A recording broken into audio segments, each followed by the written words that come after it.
ગણેશ ચતુર્થી આવતાની સાથે જ ઠેક ઠેકાણે ગણેશજીની સ્થાપના કરવામાં આવતી હોય છે અને શેરી મહોલ્લા તેમજ અન્ય શહેરો કે ગામડાઓમાં તમામ જગ્યાએ ગણપતિજીના પંડાલ ભાવિ ભક્તોની ભીડથી હોય છે। તેવામાં વાત કરીએ ભુજ શહેરના હમીસર કાંઠે આવેલા ધીંગેશ્વર મહાદેવ મંદિર પાસે જય શ્રી રામ રિક્ષા મંડળ ભુજ માધાપર દ્વારા સૌપ્રથમ ગણેશ મહોત્સવનું આયોજન કરવામાં આવ્યું છે। ત્યારે અમારા કચકેર ટીવી ન્યૂઝની ટીમ દ્વારા આ રિક્ષા મંડળના ભાઈઓ સાથે વાત કરવામાં આવી હતી। ત્યારે તેમના દ્વારા જણાવવામાં આવ્યું કે જય શ્રી રામ રિક્ષા મંડળ છેલ્લા 3 વર્ષથી કાર્યરત છે અને આ મંડળ દ્વારા સતત સેવાકીય પ્રવૃત્તિઓ કરવામાં આવતી હોય છે અને તેમના દ્વારા બ્લડ ડોનેશન કેમ્પનું પણ આયોજન કરવામાં આવ્યું હતું। તે જ રીતે આ વખતે તેમના દ્વારા ગણેશ મહોત્સવ ઉજવવામાં આવી રહ્યો છે। તેઓ જણાવી રહ્યા છે કે જો આ જ રીતે અમને લોકોનો સાથ અને સહકાર મળતો રહેશે તો ભવિષ્યમાં અમારા દ્વારા આ પ્રકારની સેવાકીય પ્રવૃત્તિઓ કરવામાં આવશે। આ ઉપરાંત તેઓ સનાતની હિન્દુ ધર્મને સાથે રાખી અને તમામ પ્રકારની ઉજવણી તેમજ સામાજિક કાર્યો કરતા હોય છે। ત્યારે આ વિશે વધુ જણાવી રહ્યા છે જય શ્રી રામ રિક્ષા મંડળ ભુજ માધાપરના કાર્યકર્તાઓ। આવો સાંભળીએ તેમના શબ્દોમાં।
મારું નામ અલ્પેશ ઠક્કર છે।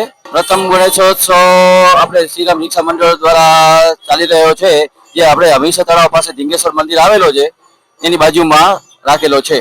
આપણે જે અત્યારે પ્રથમ ગણેશ મહોત્સવ ચાલુ કર્યો છે તેના માટે આપણે એક જ આપણા સનાતન હિન્દુ ભાઈઓને આપણે કહેવા માંગીએ છીએ કે આપણે સારા કામ કરતા રહીએ અને આગળ વધતા રહીએ। મંડળ ના ગણપતિ બાપ્પાની જય। गणपति बाप्पा मोरया। गणपति बाप्पा मोरया। हर हर महादेव। हर हर महादेव। जय श्री राम। जय श्री राम। गणपति जय। મારું નામ છે વિમલ પરસોત્તમ ગોસ્વામી અને ગણેશ મહોત્સવ પહેલી વાર કરી રહ્યા છીએ ધીંગેશ્વર મંદિર હમીસર તળાવ પાસે। અને જય શ્રી રામ રિક્ષા મંડળ છેલ્લા 3 વર્ષથી આ ભુજના અંદર ચર્ચા ચાલે જ છે અને છેલ્લા 3 વર્ષના અંદર અમે ધર્મોના ઘણા કામ કરી રહ્યા છીએ। બ્લડ ડોનેશન છે, એવા ધર્મના ઝીણા અમારી હેતુના હિસાબે અમે ઘણા ધર્મોના કામ કરી રહ્યા છીએ। અને તેવી જ રીતે ગણપતિ બાપા જેવો કે હિન્દુ ધર્મનું એક આસ્થાનું કેન્દ્ર છે ગણપતિ બાપા, બરાબર। તો કાંઈ પણ હિન્દુનો ધર્મ હોય ત્યારે આપણે ગણપતિ બાપાને જ બેસાડીએ છીએ, ત્યારે જ આપણે બધું કામ કરીએ છીએ। તો એવી જ રીતે અમે ગણપતિ બાપાને પ્રથમ ગણેશ મહોત્સવ કર્યો છે અને પ્લસમાં જય શ્રી રામ રિક્ષા મંડળ પહેલેથી સનાતનોના કામ કર્યા છે અને કરતો રહેશે. પ્રથમ ગણેશ મહોત્સવ છે અને આવી જ રીતે હિન્દુ ધર્મમાં અમને સમજી લો સપોર્ટ મળશે અને રિક્ષા મંડળમાં અમને જય શ્રી રામ રિક્ષા મંડળમાં સપોર્ટ મળશે તો હજી આગળ વધતા રહેશું.